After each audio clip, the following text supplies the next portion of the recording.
ఈ పరాభవనామ సంవత్సరంలో మీన రాశిలో జన్మించినటువంటి వారికి ఈ సంవత్సరం ఆదాయం 14, వ్యయం 7, రాజ్యపూజ్యం 11, అవమానం 2.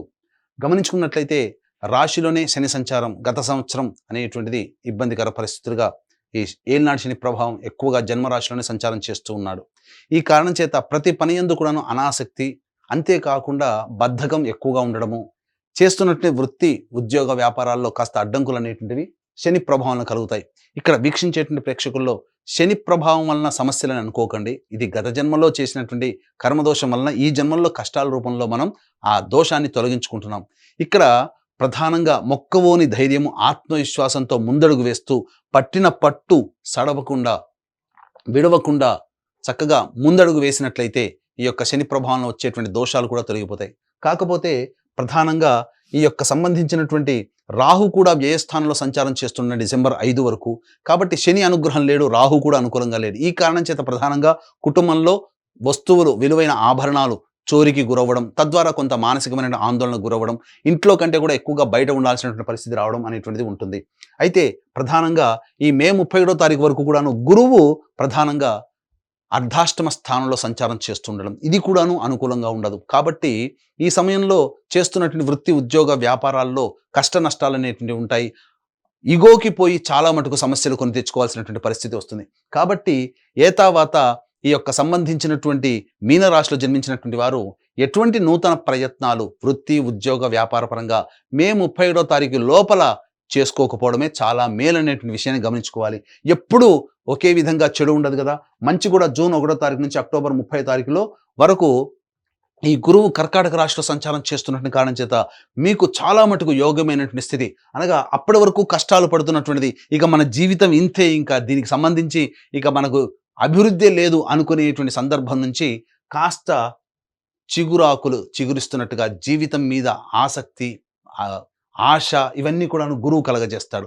తద్వారా చేసేటువంటి ప్రతి ప్రయత్నంలో ఈ గురుగ్రహ ప్రభావంలో ప్రధానంగా మంచి ధనము లభిస్తుంది, కీర్తి ప్రతిష్టలు లభిస్తాయి, పేరుకు తగినటువంటి కనుక ప్రయత్నానికి తగ్గట్టుగా పేరు ప్రఖ్యాతులు పెరుగుతాయి. కాబట్టి ఈ శని రాహు ప్రభావంలో వచ్చేటువంటి ఇబ్బందికర పరిస్థితుల నుంచి ఈ యొక్క గురువు వాళ్ళ ప్రభావం వలన బయటపడతారు. అంటే గురువు అంటే ఇక్కడ ఏంటి, దైవం అని చెప్పవచ్చు, అదృష్టం అని చెప్పవచ్చు, అలాగే పెద్దల ఆశీర్వచనం చెప్పవచ్చు. కాబట్టి ఈ మీనరాశిలో జన్మించినటువంటి వారు ఈ సంవత్సరం మొత్తం కూడా పెద్దల ఆశీర్వచనాలు తీసుకుంటూ ఇష్టదైవానికి దగ్గరగా మీరు ఉన్నట్లయితే ఈ మిగతా గ్రహాల యొక్క ప్రభావంలో వచ్చే దుష్ఫలితాలన్నీ కూడాను తొలగిపోతాయి.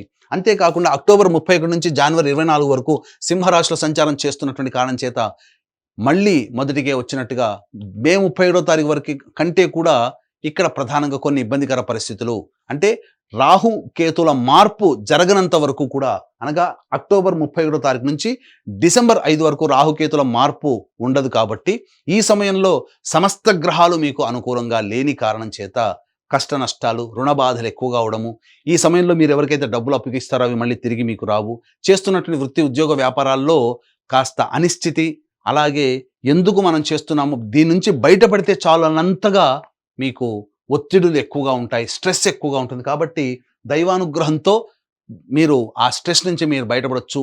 మీకు ఇష్టమైనటువంటి వ్యక్తులు, మీ మంచి కోరే వ్యక్తులకి మధ్య ఈ అక్టోబర్ 31 నుంచి డిసెంబర్ 5 వరకు ఉండడానికి ప్రయత్నం చేయండి. ఆ 2 నెలల 11 రోజుల పాటు మిగతా సమయం అంతా కూడాను అనుకూలంగా ఉండబోతుంది. ఎప్పుడైతే డిసెంబర్ 5 తర్వాత రాహువు మకర రాశిలో సంచారం ప్రయత్నం చేస్తాడో అద్భుతమైనటువంటి ప్రగతి మీ యొక్క జీవితంలో ఉండబోతుంది. తద్వారా మీరు ఆ ధైర్యంతోనే ముందడుగు వేస్తారు. గురువు కూడా అనుకూలంగా ఉండడం అనేటువంటిది భవిష్యత్తులో జరుగుతుంది.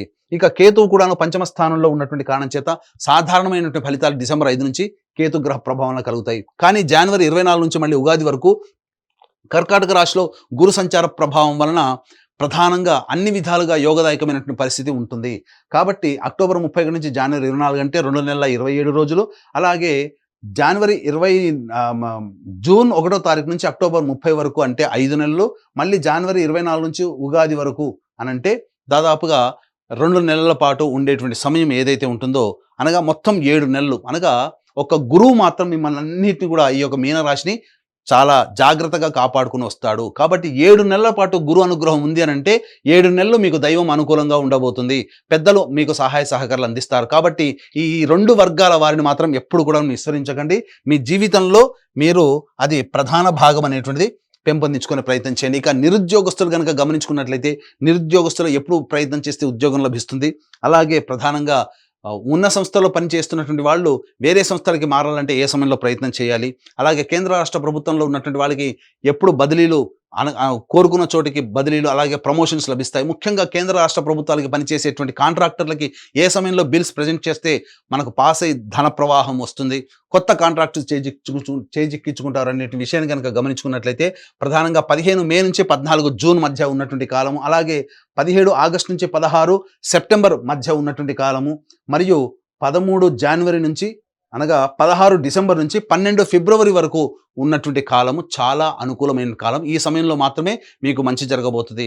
ఇక విన్నారు కదా, ఈ మీనరాశిలో జన్మించినటువంటి వారికి ఎటువంటి కష్టాలు ప్రారంభంలో ఎదురవుతాయి, మధ్యలో ఎదురవుతాయి. ఈ మీనరాశితో పాటుగా 12 రాశిలో జన్మించినటువంటి వారికి కూడాను నవగ్రహాల యొక్క అనుగ్రహం ఉంటే తప్ప మంచి ఎక్కువగా చెడు తక్కువగా ఉండదు. కాబట్టి ఇట్టి నవగ్రహాల యొక్క అనుగ్రహం అందరికీ అందించాలనేటువంటి యొక్క సదుద్దేశంతో ఏప్రిల్ 1వ తారీఖు రోజున చైత్ర పౌర్ణమి సందర్భంగా అత్యంత శుభ ఫలితాలను ఇచ్చేటువంటి హస్త నక్షత్రం ఉన్నటువంటి రోజున మన పీఠం ఆధ్వర్యంలో సాయంకాలం 6 గంటలకి సర్వదోష నివారణ పూజల హోమాలలో భాగంగా నవగ్రహ పాశుపత హోమము, అలాగే ఆరోగ్యం కోసం మృత్యుంజయ హోమం, సర్వకార్య జయసిద్ధికి సుదర్శన హోమం, రుద్రహోమంతో పాటుగా ఆర్థిక, వ్యాపార, ఉద్యోగ అభివృద్ధి, దాంపత్య వివాహ ప్రాప్తి కోసమే లక్ష్మీ మూలమంత్ర సంపుడిత లక్ష్మీ సూక్త హోమాన్ని జరిపించి శక్తిపాతం చేసినటువంటి కరుంగలి మాల ఇవ్వడం జరుగుతుంది. ఈ కార్యక్రమంలో గోతనామాదులు నమోదు చేసుకోదలిచినటువంటి వాళ్ళు ఏప్రిల్ 1వ తారీఖు మధ్యాహ్నం 3 గంటల లోపల మీ గోతనామాదులు నమోదు చేసుకోవచ్చు. ఇక రాశిలోనే ఈ యొక్క కుజగ్రహ సంచారము 2 ఏప్రిల్ నుంచి 10 మే వరకు ఉన్నటువంటి కారణం కాబట్టి ఇది కాస్త కాన్ఫ్లిక్ట్స్ అనేటువంటి, అనగా మీరు తీసుకునే నిర్ణయాలు మీకు వ్యతిరేకంగా వచ్చే అవకాశం ఉంది కాబట్టి జాగ్రత్తలు పాటించండి. 11 మే నుంచి 19 జూన్ వరకు ఉన్నటువంటి కాలం సంతానం మూలకంగా ఖర్చుల సమస్యలు, విభేదాలు, అలాగే సంతానం పట్ల శ్రద్ధ వహించాల్సినటువంటి పరిస్థితిని సూచిస్తుంది. ముఖ్యంగా మీకు ఆరోగ్యం పట్ల కూడా శ్రద్ధ వహించాల్సినటువంటి పరిస్థితి గోచరం అవుతుంది. అలాగే పాత సంబంధించినటువంటి అనగా న్యాయ సంబంధమైనటువంటి విషయాలు మీకు చర్చకు వస్తాయి. అలాగే ఆస్తి సంబంధించిన విషయాల పట్ల కూడాను జాగ్రత్తలు పాటించాల్సినటువంటి పరిస్థితి. ఇక 20 జూన్ నుంచి 1 ఆగస్టు వరకు ఉన్నటువంటి సమయం ఇది చాలా అనుకూలమైనటువంటి సమయంగా చెప్పవచ్చు. ప్రధానంగా గురువు అనుకూలంగా ఉండబోతున్నాడు, కుజుడు కూడా అనుకూలంగా ఉండబోతున్నాడు, రాహు కూడా కొంతవరకు యోగించే అవకాశం ఉన్నటువంటి కారణం చేత ప్రధానంగా ఈ సమయంలో ఈ తీసుకున్నటువంటి నిర్ణయాలు ఏవైతే ఉంటాయో అవి అన్ని కూడా మీకు శుభ ఫలితాలు ఇచ్చే అవకాశం ఉంటుంది. ఇక 1 ఆగస్టు నుంచి 17 సెప్టెంబర్ వరకు ఉన్నటువంటి సమయం అర్ధాష్టమ కుజ సంచార ప్రభావం, ఏలినాటి శని ప్రభావం, రాహు అనుకూలంగా లేకపోవడం, ఈ కారణం చేత ప్రధానంగా మీరు వాహనం నడిపేటప్పుడు జాగ్రత్తలు పాటించాలి. జీవిత భాగస్వామి, వ్యాపార భాగస్వామితో ప్రేమపూర్వకంగా మెలిగేటువంటి పరిస్థితి ఉండాలి. అప్పుడే మీరు కొంత నష్ట నివారణ అనేటువంటిది జరుగుతుంది. అలాగే చేస్తున్నటువంటి వృత్తి, ఉద్యోగ, వ్యాపారాల్లో కాస్త ఆందోళనకరమైనటువంటి జీవితము, అలాగే ధనాన్ని అకారణంగా నష్టపోవడం లాంటివి జరుగుతాయి. 18 సెప్టెంబర్ నుంచి 11 నవంబర్ మధ్య ఉన్నటువంటి ఈ కాలం ఏదైతే ఉంటుందో ఈ సమయంలో ప్రధానంగా మీ ఆరోగ్యం పట్ల శ్రద్ధ వహించాల్సిన పరిస్థితి, జ్వర పీడితులయ్యేటువంటి అవకాశం ఉంటుంది.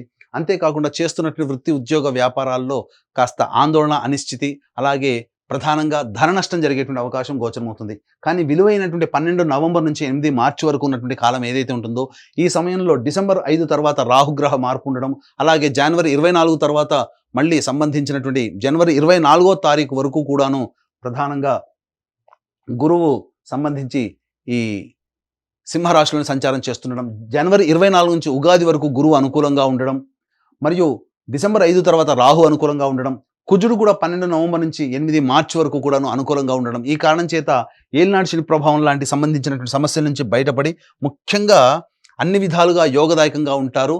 ఈ సంబంధించినటువంటి అనగా ఏతవాత చూసుకున్నట్లయితే డిసెంబర్ 5 తర్వాత రాహు, అలాగే జనవరి 24 తర్వాత గురువు, కానీ కుజుడు 12 నవంబర్ నుంచే మనకు యోగిస్తున్నాడు. కాబట్టి ఇటు గురువు, రాహువు, శని, అలాగే కుజుడు కూడా యోగించాలి అనుకున్నప్పుడు జనవరి 24 తర్వాత చేసేటువంటి వృత్తి, ఉద్యోగ, వ్యాపారాల్లో చేపట్టినటువంటి పనులలో అన్నింటా మీరు విజయాన్ని పొందుతారు. ధనము ముఖ్యంగా రుణ విమోచనం పొందుతారు. మీకు రావాల్సినటువంటి రాణి బాకీలు వచ్చే సంవత్సరం జనవరి 24 తర్వాత వచ్చే అవకాశాలు, ఈ పెండింగ్లో ఉన్నటువంటి బిల్స్ శాంక్షన్ చేసుకునే అవకాశం, అవన్నీ కూడా ఆ సమయంలో గోచరమవుతాయి. ముఖ్యంగా ఈ యొక్క రాశిలో జన్మించినటువంటి విద్యార్థులకి ప్రధానంగా జ్ఞాపక శక్తి తక్కువగా ఉండడం వలన సాధారణమైనటువంటి మార్కులతో పాస్ అవుతారు. కాబట్టి మీనరాశిలో జన్మించినటువంటి విద్యార్థుల తల్లిదండ్రులు ఎవరైతే ఉన్నారో ఈ సంబంధించినటువంటి దైవ అనుగ్రహాన్ని కేర్ తీసుకుని ముందడుగు వేసినట్లయితే మీరు ఆశించిన మేర మీ పిల్లలు ఉంటారని చెప్పవచ్చు.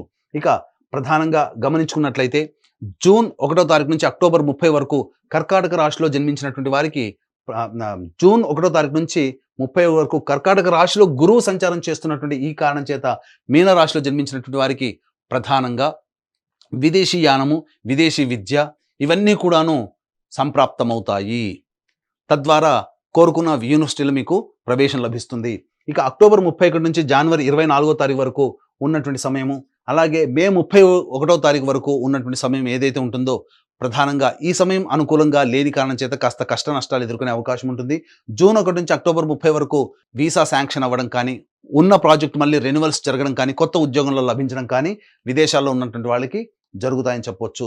ఇక ప్రధానంగా గమనించుకున్నట్లయితే ఈ యొక్క రాశిలో జన్మించినటువంటి రాజకీయ రంగ ప్రముఖులకి ప్రధానంగా డిసెంబర్ 5 తర్వాతనే అత్యంత ప్రజాదరణ కలిగినటువంటి పరిస్థితులు గోచరమవుతున్నాయి. కాబట్టి ఏదైనా ఎన్నికలు మీరు పోటీ చేయాలన్న డిసెంబర్ 5 తర్వాత వచ్చేటువంటి ఎన్నికల్లో మీరు పోటీ చేస్తే తప్పకుండా విజయాన్ని పొందుతారు.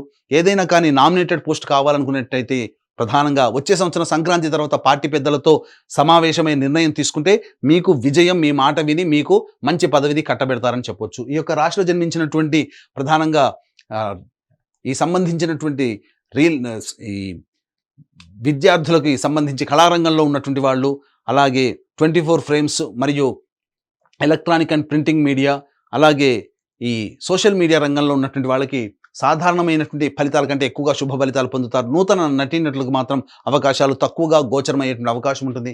అన్నిటికంటే ముఖ్యంగా ప్రధానంగా ఈ మే 31వ తారీఖు వరకు ప్రధానంగా మీ ఆస్తిపాస్తులను కోల్పోయేటువంటి అవకాశం ఉంది. కాబట్టి జాగ్రత్తలు పాటించండి. ధనపరమైన విషయాల్లో మంచి నిర్ణయం తీసుకునేటువంటి ప్రయత్నం చేయండి. అలాగే మంచి అవకాశాలు కూడా అన్ని నోటిదాకా వచ్చి వెనక్కి వెళ్ళిపోతాయని చెప్పవచ్చు. ఇక ముఖ్యంగా గమనించుకున్నట్లయితే ఈ యొక్క సంబంధించినటువంటి ప్రధానంగా ఈ యొక్క మీనరాశిలో జన్మించినటువంటి రైతులకి మొదటి పంట కంటే రెండో పంట చాలా అభివృద్ధిగా ఉంటుంది. అన్ని విధాలుగా దిగుబడి ఎక్కువగా ఉండడం, రాబడి ఎక్కువగా ఉంటుంది.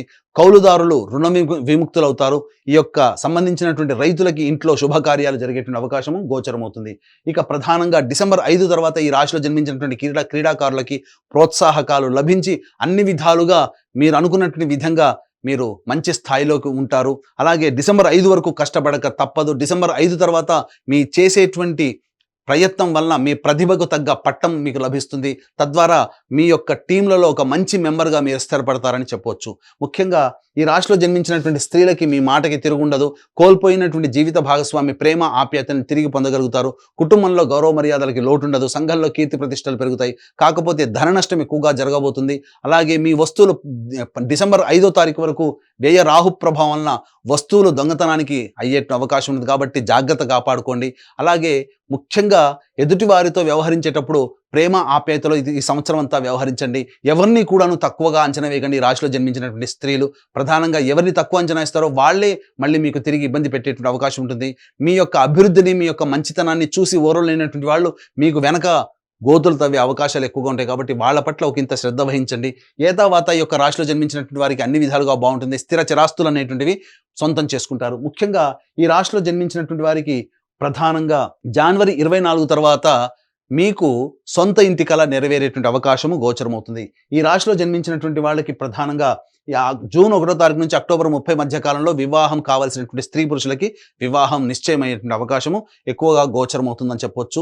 ఏతావాత చెప్పొచ్చేది ఏమిటంటే ఈ యొక్క మీనరాశిలో జన్మించినటువంటి వారికి కొంతకాలం అనుకూలం, కొంతకాలము ప్రతికూలం. కాబట్టి మీనరాశితో పాటు 12 రాశిలో జన్మించినటువంటి వారికి నవగ్రహాల యొక్క అనుగ్రహం సంపూర్ణంగా ఉంటేనే మంచి ఎక్కువగా, చెడు తక్కువగా ఉంటుంది. కాబట్టి దీన్ని దృష్టిలో పెట్టుకుని ఏప్రిల్ 1వ తారీఖు రోజున మన పీఠం ఆధ్వర్యంలో జరిగేటువంటి సర్వదోష నివారణ పూజలు, హోమాలలో గోత్రనామాదులు నమోదు చేసుకొని ఈ యొక్క కరుంగలి మాలను సొంతం చేసుకోవడం ద్వారా అన్ని విధాలుగా మీ యొక్క జీవితంలో నవగ్రహాలు అనుగ్రహించి మీ కళలను సాకారం చేసి మీరు ఊహించిన విధంగా మీ జీవితంలో స్థిరపడాలని కోరుకుంటూ సర్వం శ్రీ ఉమామహేశ్వర పరబ్రహ్మార్పణమస్తు.